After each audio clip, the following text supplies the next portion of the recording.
আসসালামু আলাইকুম। 18 বাংলা গ্রামগঞ্জের খবরে সবাইকে স্বাগত জানাচ্ছি আমি ভাবনা আহমেদ। শুরুতেই বিআরবি কেবল সংবাদ শিরোনাম।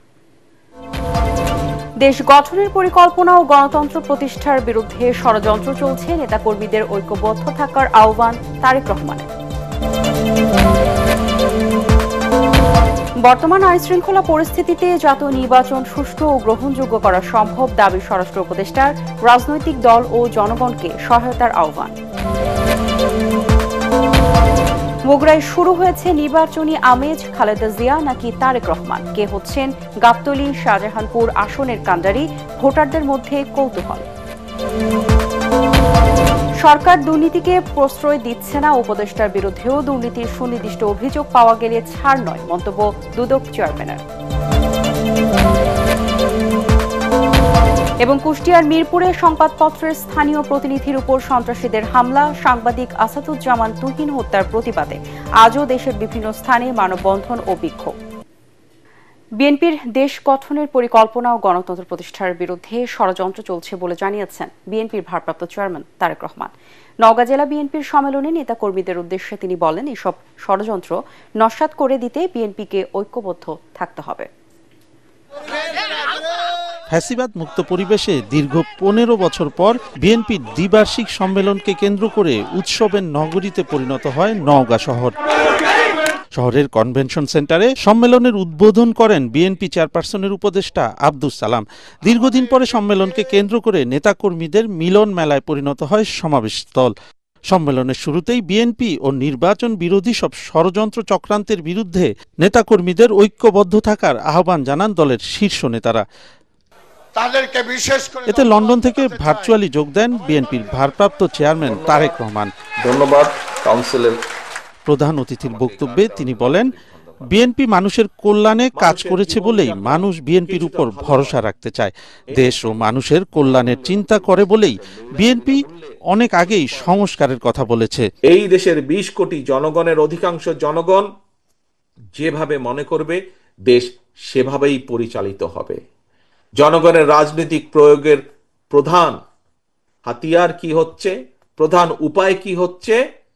ভোটের মাধ্যমে তার অধিকার প্রয়োগ করা, এবং ভোটের মাধ্যমে জনগণ জানান দিয়ে দেয়, ভোটের মাধ্যমে জনগণ সিদ্ধান্ত দিয়ে যায় যে জনগণের এই দেশ কারা পরিচালনা করবে একটি নির্দিষ্ট সময় পর্যন্ত। জনগণ সেই দায়িত্ব একজনকে দিয়ে দেয়, অর্থাৎ জনগণের অধিকার প্রতিষ্ঠার প্রথম, রাজনৈতিক অধিকার প্রতিষ্ঠার প্রথম পদক্ষেপ হচ্ছে ভোট, যার জন্য এই দেশের বহু মানুষ, রাজনৈতিক বিএনপি সহ বিভিন্ন রাজনৈতিক দলের বহু নেতাকর্মী গুম হয়েছে, বহু নেতাকর্মী হত্যার শিকার হয়েছে। তিনি বলেন, বিএনপি দেশ গঠনে কাজ করবে, সেটাই মানুষের প্রত্যাশা। তবে গণতন্ত্র ও দেশ গঠনের পরিকল্পনার বিরুদ্ধে ষড়যন্ত্র চলছে অভিযোগ করে তা নস্যাতে নেতাকর্মীদের সজাগ থাকার আহ্বান জানান তারেক রহমান। বিএনপির যে পরিকল্পনা দেশকে সামনে এগিয়ে নিয়ে যাওয়ার, মানুষের জীবনযাত্রা কিছুটা ভালো করার, এই পরিকল্পনা যাতে বাস্তবায়িত না হতে পারে তার জন্য কিন্তু ষড়যন্ত্র চলছে, ধীরে ধীরে তার জন্য ষড়যন্ত্র চলছে। তাই এই পরিকল্পনাকে ভণ্ডুল করে দেওয়ার জন্য, একই সাথে দেশ যাতে গণতান্ত্রিক অবস্থায় ফিরে আসতে না পারে, মানুষের ভোটের অধিকার যাতে বাস্তবায়িত হতে না পারে, সেইটাকেও ভণ্ডুল করে দেওয়ার জন্য কিন্তু বিভিন্ন জায়গায় ষড়যন্ত্র চলছে, ষড়যন্ত্র শুরু হয়েছে। সতর্ক থাকতে হবে, সচেতন থাকতে হবে একটি বিষয়, যে এমন কিছু করা যাবে না যেখানে আমাদের প্রতি জনগণের আস্থা এবং ভালোবাসা নষ্ট হোক, বিশ্বাস নষ্ট হোক। এ সময় তারেক রহমান স্বার্থান্বেষী ব্যক্তিদের দলে জায়গা না দেওয়ার নির্দেশ দেন। কামরুজ্জামান রাজীব, এটিএন বাংলা। বর্তমান আইনশৃঙ্খলা পরিস্থিতিতে জাতীয় নির্বাচন সুষ্ঠু ও গ্রহণযোগ্য করা সম্ভব, তবে রাজনৈতিক দল ও জনগণের সহায়তা প্রয়োজন বলে মন্তব্য করেছেন স্বরাষ্ট্র উপদেষ্টা জাহাঙ্গীর আলম চৌধুরী। তিনি বলেন, আইনশৃঙ্খলা নিয়ন্ত্রণে মাঠে থাকবে 80,000 সেনা সদস্য সহ নৌবাহিনী, বিজিবি, র্যাব ও পুলিশ। কেরানীগঞ্জে তেঘুরিয়া উচ্চ বিদ্যালয়কে ভোট কেন্দ্র পরিদর্শন শেষে সাংবাদিকদের প্রশ্নের জবাবে উপদেষ্টা বলেন, বডি ক্যামেরার মাধ্যমে কেন্দ্রীয়ভাবে নির্বাচন পর্যবেক্ষণ করে তাৎক্ষণিক ব্যবস্থা নেওয়া হবে। কেরানীগঞ্জ থেকে ফিরে রিপোর্ট করছেন মনির হোসেন তপু। কেন্দ্রীয় কারাগার পরিদর্শন শেষে কেরানীগঞ্জ তেগুড়িয়া উচ্চ বিদ্যালয়ের ভোট কেন্দ্রে আসেন স্বরাষ্ট্র উপদেষ্টা জাহাঙ্গীর আলম চৌধুরী। পরে ব্রিফিংয়ে তিনি বলেন, সুষ্ঠু, গ্রহণযোগ্য ও উৎসবমুখর পরিবেশে জাতীয় নির্বাচন আয়োজনে সর্বোচ্চ চেষ্টা করে যাচ্ছে সরকার। প্রিজাইডিং অফিসার নির্ভয়ে যাতে ভোট কেন্দ্রে কাজ করতে পারেন সেজন্য তার নিরাপত্তায় সার্বক্ষণিক একজন আনসার সদস্য থাকবেন। সরকার কিন্তু ইলেকশনে একটা টেন্টেটিভ ডেট বলে দিছে, এখন পার্টিকুলার কোন দিন হবে এটা ইলেকশন কমিশন আপনাদের জানাবে। যেখানে প্রধান উপদেষ্টা বলে দিছে, আপনারা কার কথা আপনারা আশ্বস্ত হবেন? ওনার কথার থেকে আর বড় কথা কে বলতে পারবে? তো আল্লাহ দিলে আইন শৃঙ্খলা পরিস্থিতি যে অবস্থায় আছে, আমাদের নির্বাচন করতে কোনো অসুবিধা হবে না। নির্বাচনটা সুস্থ করার জন্য যে পার্টিগুলি পার্টিসিপেট করবে তাদের সব ধরনের সহযোগিতা এবং জনগণের একটা সহযোগিতা কিন্তু দরকার। এবার আমরা প্রায় ৮০,০০০-এর উপরে সেনাবাহিনী নিয়োগ করব, নৌবাহিনী নিয়োগ করব, সেনাবাহিনী নিয়োগ করব, বিজিবি নিয়োগ করবে এবং র্যাব এবং অন্যান্য বাহিনী তো থাকবে। আইন শৃঙ্খলা বাহিনী পর্যাপ্ত পরিমাণ থাকবে। সাংবাদিকদের প্রশ্নের জবাবে স্বরাষ্ট্র উপদেষ্টা বলেন, নির্বাচনে সহিংসতা প্রতিরোধে অবৈধ অস্ত্র ও সন্ত্রাসীদের আইনের আওতায় আনা হচ্ছে। আরও আমরা 40,000 বডি ক্যাম্প কেনার চিন্তা ভাবনা আছে। এটা পুরা ভোটার কেন্দ্রগুলিতে আমরা যেন নির্বাচনে এক জায়গা থেকে দেখা যায়, এটা একটা সেন্ট্রালি দেখার একটা ব্যবস্থা থাকবে, ওটা থেকে নেওয়া হবে, প্লাস জেলা হেডকোয়ার্টারগুলিও ব্যবস্থা থাকবে। বাজারঘাট দখল ও চাঁদাবাজদের বিরুদ্ধেও কঠোর ব্যবস্থা নেওয়া হচ্ছে বলে জানান স্বরাষ্ট্র উপদেষ্টা। আপনারা কারেক্ট রিপোর্টিং করবেন, যারা এটার সাথে জড়িত তাদের আমরা আইনের আওতায় নিয়ে আসবো। মনির হোসেন তপু, এটিএন বাংলা, কেরানীগঞ্জ। বগুড়ায় চায়ের দোকান থেকে রাজপথ, সবখানেই শুরু হয়ে গেছে নির্বাচনী আমেজ।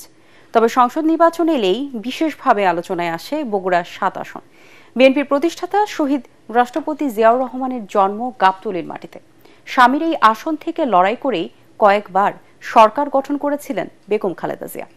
এবার দেশের ভিন্ন এক রাজনৈতিক প্রেক্ষাপটে হতে যাওয়া নির্বাচনে কে হবেন বিএনপির প্রার্থী, তা নিয়েই কৌতূহল স্থানীয় ভোটারদের। বগুড়া থেকে আজিজুল হাকিম রোমনের পাঠানো তথ্য ও ছবিতে আরো জানাচ্ছেন শরীফুল ইসলাম।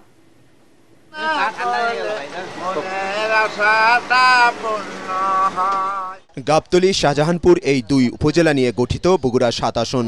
১৯৭৯ সালে প্রথমবারের মতো এখান থেকে বিজয়ী হয় বিএনপি। যদিও মাঝে নির্বাচনগুলোতে আসন হারালেও ১৯৯১, ৯৬ ও ২০০১ টানা ৩ নির্বাচনে জয় পান বিএনপি চেয়ারপারসন বেগম খালেদা জিয়া।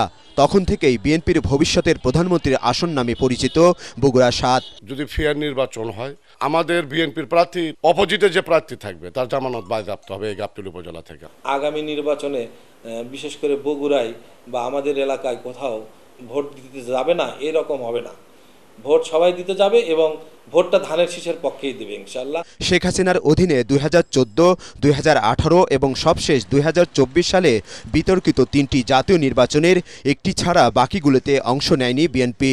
স্থানীয় নেতাকর্মীদের দাবি, বিএনপি না থাকায় ভোটের মাঠ ছিল একতরফা। কখনোই বাংলাদেশের মানুষের সাথে, বাংলাদেশের সাথে গাদ্দারি করে জিয়া পরিবার পালিয়ে যায়নি।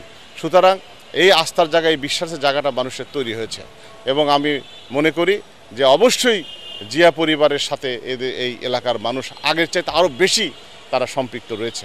আলোচিত এই আসনে মোট ভোটার প্রায় ৬ লাখ। তরুণ ও নারী ভোটারের সংখ্যাও দিন দিন বাড়ছে। পরিবর্তিত রাজনৈতিক প্রেক্ষাপটে নতুন নির্বাচনে ভোটারদের মন জয়ের চেষ্টায় স্থানীয় বিএনপি। তবে বিএনপির ঘাঁটি বা দুর্গ হিসেবে পরিচিত এই আসন থেকে কে লড়বেন তা নিয়ে চলছে জোর আলোচনা। জিয়া পরিবার তাদের পরীক্ষিতভাবে এই জেলার জন্য, এই আসনগুলোর জন্য যে অবদান রেখেছেন সেটা মানুষের মনে আছে এবং আমরা আশা করছি যে দেশনায়ক তারেক রহমান সাহেব তিনি হয়তো এই আসন থেকে নির্বাচন করবেন, এটাই জনগণের প্রত্যাশা। স্বৈরাচার শেখ হাসিনার পতনের পর নতুন বাংলাদেশে ইউনূস সরকারের অধীনে ফেব্রুয়ারিতে হতে যাচ্ছে ১৩তম সংসদ নির্বাচন। এরই মধ্যে বগুড়া ৭ আসনে প্রার্থী চূড়ান্ত করেছে জামায়াত। প্রতিদ্বন্দ্বিতা করবে জুলাই গণ অভ্যুত্থানে নেতৃত্ব দেওয়া তরুণদের দল এনসিপিও। ৫০ বছর দেখলাম, ৫২ বছর দেখলাম, এর পরিবর্তন চাই, আর নয়।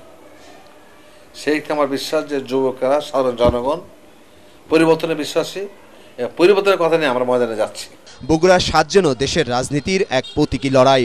তাই সবার কৌতূহল, আবারও কি এখানকার হাল ধরবেন বিএনপি চেয়ারপারসন বেগম খালেদা জিয়া, নাকি ছেড়ে দেবেন ছেলে তারেক রহমানের হাতে? শরীফুল ইসলাম, এটিএন বাংলা। সরকার দুর্নীতিকে কোথাও প্রশ্রয় দিচ্ছে না। উপদেষ্টাদের বিরুদ্ধেও সুনির্দিষ্ট অভিযোগ পাওয়া গেলে কোনো ছাড় দেওয়া হবে না বলে জানিয়েছেন দুর্নীতি দমন কমিশনের চেয়ারম্যান ডক্টর মোহাম্মদ আব্দুল মোমেন। দুপুরে জয়পুরহাট জেলা শিল্পকলা একাডেমিতে দুদকের গণশুনানিতে তিনি একথা জানান। এ সময় ৩৩টি দপ্তরের ৬৭টি অভিযোগের গণশুনানি হয়। এতে হয়রানির শিকার ও সেবা বঞ্চিত জনসাধারণ তাদের অভিযোগগুলো বিভিন্ন দপ্তর প্রধানদের উপস্থিতিতে কমিশনের সামনে তুলে ধরেন, আর দুদক চেয়ারম্যান তাৎক্ষণিকভাবে তা সমাধানের সিদ্ধান্ত দেন। দুদকের মহাপরিচালক আক্তার হোসেন ও রাজশাহী বিভাগীয় পরিচালক ফজলুল করিম গণশুনানিতে উপস্থিত ছিলেন। সরকার দুর্নীতিকে কোথাও প্রশ্রয় দিচ্ছে না এবং যার বিরুদ্ধে অভিযোগ হোক, যে আমাদের উপদেষ্টাদের কথাও কেউ কেউ বলেছেন, সেক্ষেত্রেও দুর্নীতি দমন কমিশন যদি সুনির্দিষ্ট অভিযোগ থাকে আমরা কাউকেই ছাড় দেব না। কুষ্টিয়ার মিরপুরে পূর্ব বিরোধের জেরে স্থানীয় পত্রিকা দৈনিক আজকের সূত্রপাতের উপজেলা প্রতিনিধি ফিরোজ আহমেদের উপর হামলা চালিয়েছে সন্ত্রাসীরা। পরে স্থানীয় মসজিদে ফজরের নামাজ পড়তে যাওয়ার সময় বিজিবি সেক্টর পাড়ার তার নিজ বাড়ির সামনে এই ঘটনা ঘটে। এ সময় সন্ত্রাসীরা হাতুড়ি, ইট ও লোহার রড দিয়ে ফিরোজের মাথা, পা, হাত সহ শরীরের বিভিন্ন অংশে আঘাত করে। তার চিৎকারে আশেপাশের লোকজন ছুটে এলে হামলাকারীরা পালিয়ে যায়। তাকে উদ্ধার করে প্রথমে উপজেলা স্বাস্থ্য কমপ্লেক্সে, পরে কুষ্টিয়া জেনারেল হাসপাতালে ভর্তি করা হয়। তিনি এখনও আশঙ্কামুক্ত নন বলে জানিয়েছেন চিকিৎসকরা। এ ঘটনার পর থেকে অভিযুক্ত মিলন সহ তার পরিবারের লোকজন পলাতক রয়েছে।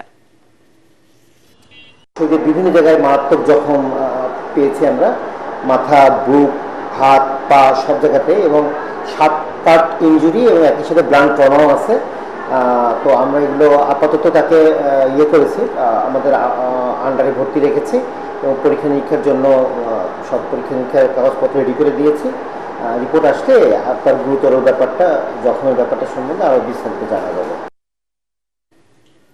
গাজীপুরে দৈনিক প্রতিদিনের কাগজ পত্রিকার সাংবাদিক আসাদুজ্জামান তুহিনকে কুপিয়ে হত্যার প্রতিবাদে আজও দেশের বিভিন্ন স্থানে মানববন্ধন ও বিক্ষোভ অনুষ্ঠিত হয়েছে।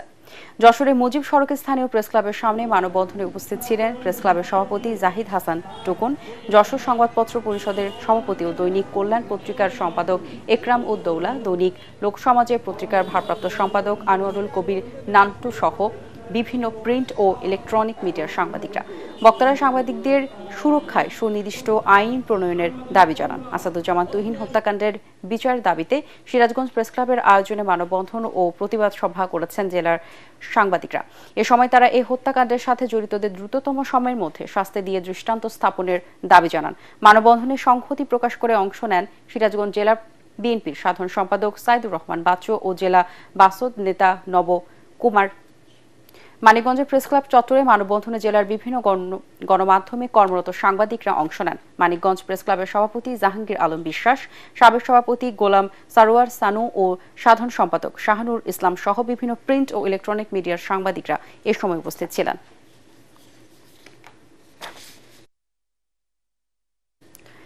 ট্রেড লাইসেন্স প্রাপ্তির ক্ষেত্রে উৎস কর ও হোল্ডিং ট্যাক্স প্রত্যাহার সহ অন্যান্য জটিলতার নিরসনে 4 দফা দাবিতে রংপুরে স্মারকলিপি দিয়েছে chamber of commerce and industry.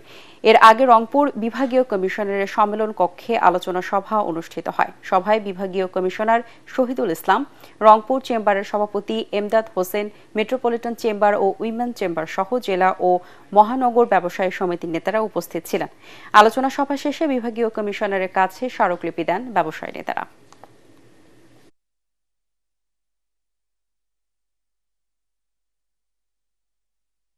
আমরা স্মারকলিপি আজকে প্রদান করলাম। উনি কথা দিলেন আগামী 17 তারিখের মধ্যে উনি একটা সিদ্ধান্ত দিবেন এবং এই সিদ্ধান্ত মোতাবেক যদি উনি ট্রেড লাইসেন্স উৎস কর বন্ধ না করে তাহলে আমরা বৃহত্তর আন্দোলনে যাব।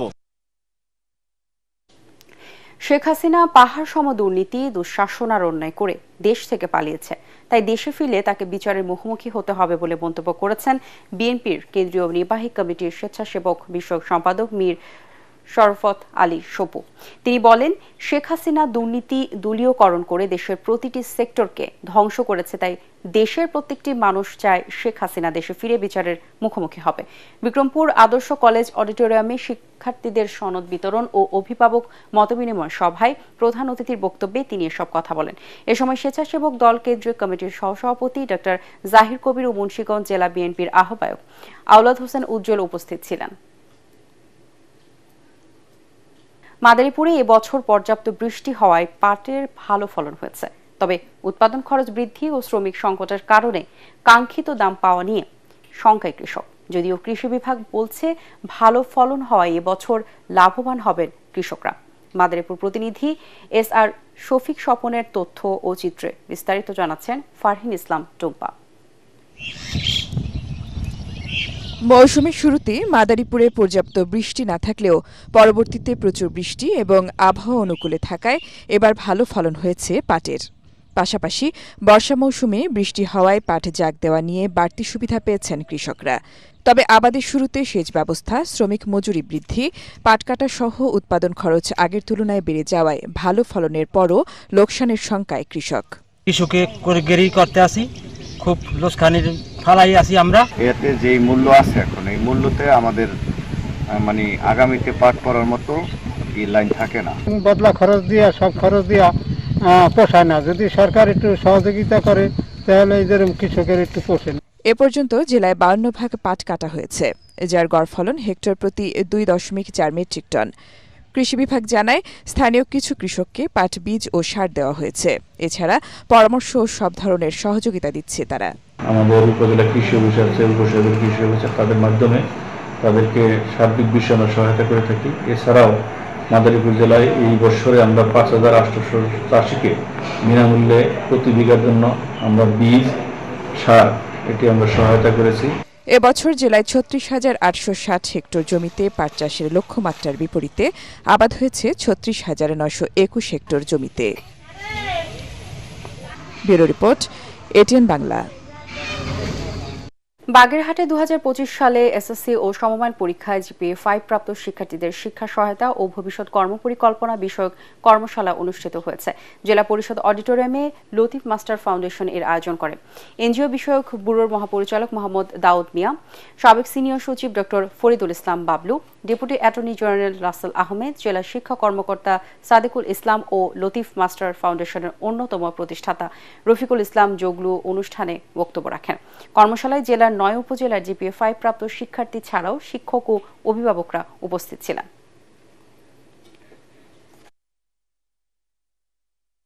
পরবর্তী সংবাদ দেখার আমন্ত্রণ জানিয়ে এখনকার মতো শেষ করছি ATN বাংলার সংবাদ।